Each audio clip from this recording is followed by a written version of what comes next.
अस्सलाम वालेकुम जी। आज हम डिस्कस करेंगे G20 के कंसेप्ट को ब्रीफली। G20 को दूसरे लफ्ज़ों में ग्रुप ऑफ 20 भी कहा जाता है। It was established on 26 September 1999। G20 का कोई परमानेंट हेडक्वार्टर नहीं है। सबसे पहले ज़हन में सवाल ये उभरता है कि कैसे G20 का क़याम अमल में आया और कैसे डिसाइड हुआ कि इस बैनुल-अक़वामी तंज़ीम में 20 ममालिक ही शामिल होंगे। अगर तारीख़ का मुताला करें तो पता चलता है कि ये G20 की कहानी शुरू होती है वर्ल्ड वार 2 से और चलती है कोल्ड वार के लास्ट डेकेड तक। इस दौरान क्या होता है, दुनिया की इकॉनमी को मुख्तलिफ रिसेशंस का सामना करना पड़ता है। पे दर पे मुख्तलिफ फाइनेंशियल क्राइसिस आते हैं दुनिया के मुख्तलिफ रीजन्स में। तो इस सूरत हाल को भांपते हुए जो कैनेडियन फाइनेंस मिनिस्टर हैं पॉल मार्टिन, वो सजेस्ट करते हैं G7 कंट्रीज़ को कि जनाब एक ऐसी ऑर्गेनाइजेशन होनी चाहिए, एक ऐसा इंटरनेशनल प्लेटफॉर्म होना चाहिए जो G7 का सप्लीमेंट हो, ये जो एक्सटेंशन हो इसकी, और दुनिया की इकॉनमी को बेहतर तरह से हैंडल कर सके, डिस्कस कर सके और एड्रेस कर सके। लेकिन उनके इस आइडिया को उस वक़्त इग्नोर कर दिया जाता है। बट देन इन 1994 हम देखते हैं मैक्सिकन पीसो क्राइसिस आता है, 1997 में एशियन फाइनेंशियल क्राइसिस आता है, 1998 में रशिया क्या होता है, उसकी इकॉनमी डिफ़ॉल्ट कर जाती है। देन 1999 में क्या होता है, ब्राज़ील में ह्यूज डिवैल्यूएशन होती है। इन तमाम वाक़यात को देखते हुए G7 वाक़ई रियलाइज़ करती है कि जनाब एक ऐसी ऑर्गेनाइजेशन की, एक ऐसे इंटरनेशनल प्लेटफॉर्म की बिल्कुल ज़रूरत है अगर हमने दुनिया की बैनुल-अक़वामी इकॉनमी को बेहतर करना है, संभालना है। तो जनाब इन जून 1999 जर्मनी के शहर कोलन में एक समिट मुनक़िद करवाया जाता है, कोलन समिट के नाम से, जिसमें G7 के फाइनेंस मिनिस्टर्स जो आइडिया था पॉल मार्टिन का, उसको इंडोर्स करते हैं और उस आइडिया को मानते हुए G7 की एक जो एक्सटेंशन कहा जाए, उसका क़याम अमल में लाया जाता है। दूसरा सवाल ये ज़हन में उभरता है कि जनाब कैसे डिसाइड हुआ इस ऑर्गेनाइजेशन में 20 ममालिक को ही शामिल किया जाएगा। पॉल मार्टिन जो कनाडा के फाइनेंस मिनिस्टर थे और बाद में कनाडा के वज़ीर-ए-आज़म भी बने, वो एक निजी टीवी चैनल को इंटरव्यू देते हुए बताते हैं कि जब ये डिसाइड हो गया कि G7 की एक एक्सटेंशन बनने जा रही है, G7 से बेहतर एक इंटरनेशनल प्लेटफॉर्म क्रिएट किया जा रहा है, जो यूएस सेक्रेटरी ऑफ ट्रेजर थे लॉरेंस समर, उनके पास गए, उनके दफ्तर में बैठ के पॉल मार्टिन और लॉरेंस समर ने एक फार्मूला डिसाइड किया कि जनाब कैसे G20 जो है उसके अंदर मुख्तलिफ ममालिक को शामिल किया जाएगा। दे डिसाइडेड कि दुनिया के हर रीजन से एटलीस्ट एक कम्पिटिटिव कंट्री इस ऑर्गेनाइजेशन का हिस्सा होनी चाहिए। जैसे आप सब स्क्रीन पे देख भी सकते हैं कि G20 तकरीबन दुनिया के हर रीजन को रिप्रेजेंट कर रही है, लेकिन जो अफ्रीकन कॉन्टिनेंट है वहाँ से सिर्फ रिप्रेजेंटेशन जो है साउथ अफ्रीका के पास है। आधा अफ्रीकन कॉन्टिनेंट हमें अंडर रिप्रेजेंटेटिव नज़र आता है। नाइजीरिया को कहा गया था, नाइजीरिया को इनवाइट किया गया था कि वो G20 में शामिल हो जाए, G20 की मेंबर बने, लेकिन नाइजीरिया अपने कुछ स्ट्रक्चरल इश्यूज़ की वजह से, पॉलिटिकल इश्यूज़ की वजह से G20 को ज्वाइन नहीं कर सकी और आज तक जो अफ्रीकन कॉन्टिनेंट है उसकी नुमाइंदगी सही तरह से इस तंजीम में नहीं हो पा रही। सो G20 कंसिस्ट ऑफ 19 स्टेट्स और एक रिप्रेजेंटेटिव है यूरोपीय यूनियन का। G20 के ममालिक को याद रखना आई थिंक थोड़ा सा मुश्किल है, लिहाजा एक फेमस जो ट्रिक है चलती आ रही, हम उसकी तरफ जाएंगे, जैसे आप सब अपनी स्क्रीन पे देख भी सकते हैं। The trick consist of one sentence that गुरुजी सीता अब SSC FCI में काम करती है। इसको हम ब्रेक डाउन करते हैं। The word Guru stands for Germany, US, Russia, UK, while JI stands for Japan and India. Sita stands for Saudi Arabia, Indonesia, Turkey and Australia. SSC stands for South Africa, South Korea, Canada. FCI stands for France, China, Italy. ME stands for Mexico and European Union. इस तरह जी ये 19 ममालिक और एक जो representative है यूरोपीय union का, उस तरह ये सब मिलके इसकी मेंबरशिप 20 तक बनती है। इस ट्रिक के ज़रिए हम सब G20 के 20 अरकान को आसानी से याद कर सकते हैं। G20 की जो पहली मीटिंग है जी वो हुई थी 15 से 16 दिसंबर 1999 को बर्लिन में। अगर ये कहा जाए कि G20 जो है वो एक सप्लीमेंट है G7 का, तो ये बिल्कुल गलत ना होगा, और ये बात भी बिल्कुल गलत नहीं है कि G7 ही फाउंडर है G20 की। अब आ जाते हैं कि एम्स इसके क्या थे, इसके मकासद क्या थे, G20 को कायम करने का मकसद क्या था। There are 3 main purposes. Number 1, coordination between member states in order to achieve global economic stability, sustainable growth. Number two, to promote financial regulation that reduce the risk and prevent the future financial crisis. Number three, to establish new international financial architecture.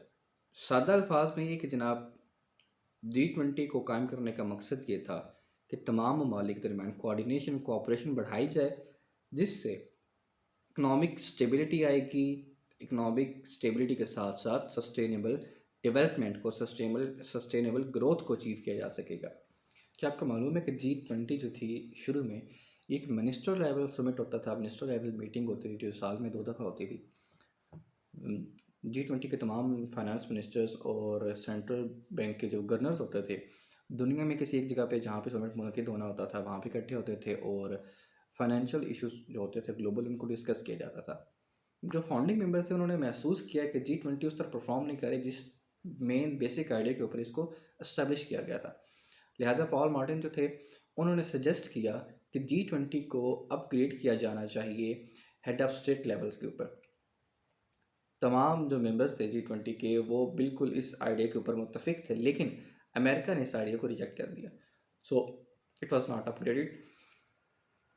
लेकिन 2008 में क्या होता है, दुनिया को दोबारा financial crisis का सामना करना पड़ता है।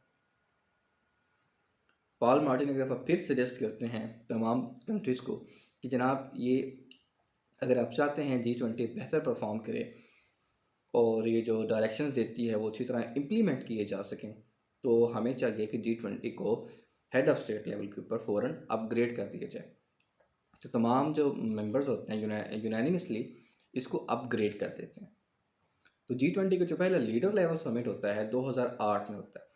फ्राम 1999 टू 2008 उससे पहले क्या होता है, मिनिस्टर लेवल समिट्स होते हैं, लेकिन जो पहला लीडर लेवल का समिट होता है जिसमें हेड ऑफ स्टेट्स शिरकत करते हैं बाकायदा, वो 2008 में होता है जो 14 से 15 नवंबर के दौरान होता है और ये अमेरिका में ही मुनक़िद करवाया जाता है वाशिंगटन DC में। इस चीज़ को देखना भी बड़ा ज़रूरी है कि आज तक G20 में कौन से ऐसे इश्यूज़ हैं जिनको एड्रेस किया गया। इब्तदाई तौर पे तो G20 को बनाया गया था मैक्रो इकनॉमिक पॉलिसीज़ को डिस्कस करने के लिए, मैक्रो इकनॉमिक इश्यूज़ को डिस्कस करने के लिए। वक्त बढ़ने के साथ साथ इस ऑर्गेनाइजेशन ने ट्रेड कोऑपरेशन को भी डिस्कस किया, सस्टेनेबल डेवलपमेंट को भी डिस्कस किया गया इस ऑर्गेनाइजेशन में। 2008 का financial crisis, Iran nuclear deal हो जाए, एनर्जी हो जाए, एंटी करप्शन के मामलात हो जाएँ, कोविड-19 जो हाल ही में पूरी दुनिया को जिसका सामना करना पड़ा, इन तमाम इश्यूज़ को ना सिर्फ G20 में डिस्कस किया गया बल्कि बेहतर अंदाज से एड्रेस भी किया गया और इम्प्लीमेंटेशन के लिए पॉलिसीज़ भी दी गई। तो अब हम आ जाते हैं कि G20 दुनिया के लिए क्यों इतनी इम्पोर्टेंट है। It is important for world economy because it represents 80% of world GDP, 75% of world trade and about 60% of world population. इसलिए ये इम्पोर्टेंट है क्योंकि जनाब दुनिया की इकॉनमी तकरीबन डिपेंड ही इन G20 ममालिक के ऊपर करती है। आप सबको अगर याद हो 2008 में जब इकनॉमिक रिसेशन आया था ग्लोबल, तो क्या हुआ था, तमाम ममालिक प्रोटेक्शनिस्ट की पॉलिसी अपनाने लग गए थे। अभी हाल ही में कोविड के दौरान ये बात तमाम जो ममालिक थे उन्होंने प्रोटेक्शनिज्म का मुजाहिरा किया। प्रोटेक्शनिज्म एक्चुअली है क्या? प्रोटेक्शनिज्म में ये होता है कि कोई भी मुल्क ऐसी पॉलिसी इंप्लीमेंट करता है जिससे इंपोर्ट के ऊपर तकरीबन पाबंदी लग जाती है या मुश्किल कर दिया जाता है और डोमेस्टिक ट्रेड को प्रमोट किया जाता है। सेशन जब भी आता है दुनिया में तो तमाम ममालिक प्रोटेक्शनिज्म की पॉलिसी को अपनाने की तरफ चले जाते हैं। लेकिन 2009 में जब लंदन समिट होता है तो G20 के तमाम मेंबर्स वहाँ पे इकट्ठे होते हैं लंदन में और डिसाइड किया जाता है कि नहीं जी, हम प्रोटेक्शनिज्म की पॉलिसी को नहीं अपनाएंगे, हम दुनिया की इकॉनमी को रिलीफ देंगे।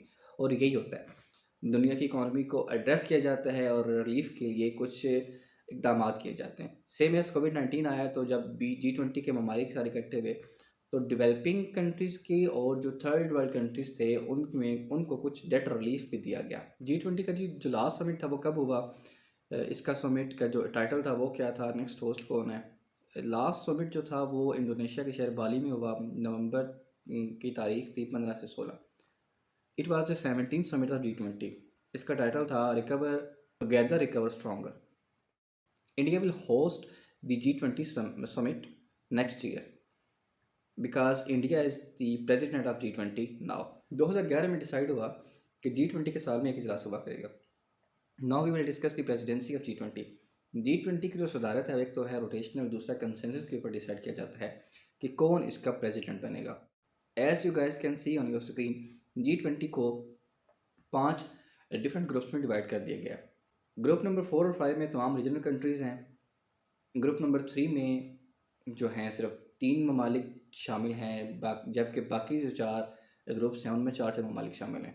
जो ग्रुप 1 और ग्रुप 2 हैं उसमें इंट्रा रीजनल कंट्रीज़ भी शामिल हैं। अब रोटेशन होती है प्रेसिडेंसी के ग्रुप वाइज, और ग्रुप इटसेल्फ डिसाइड करता है कि जब इसके पास प्रेसिडेंसी आएगी तो कौन इसका प्रेसिडेंट बनेगा G20। ये फार्मूला डिसाइड हुआ जी 2010 में, जब साउथ कोरिया ने G20 का समिट होस्ट किया। अब हम मुख्तसरन चलते हैं G20 के ऊपर तनकीद क्या की जाती है। सबसे पहले तो इसे कहा जाता है कि ये एक एंटी ग्लोबलाइजेशन प्लेटफॉर्म है। क्यों जी?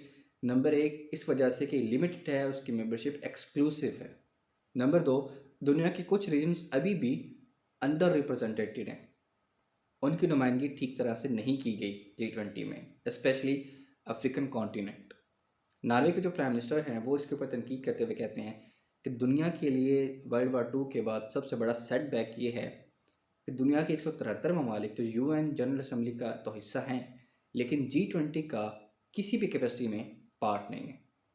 According to the prime minister of Norway, ये 19वीं सदी नहीं है कि जहाँ पे कुछ अमीर ममालिक दुनिया में कहीं इकट्ठे हुए और दुनिया के नक्शे को दोबारा रीड्रा करने की कोशिश की, और ना ही किसी को कांग्रेस ऑफ वियना की अब ज़रूरत है। एक ये भी तनकीद होती है G20 के ऊपर कि G20 अपनी पॉलिसीज़ को बेहतर तरह से इम्प्लीमेंट नहीं करवा पा रहा।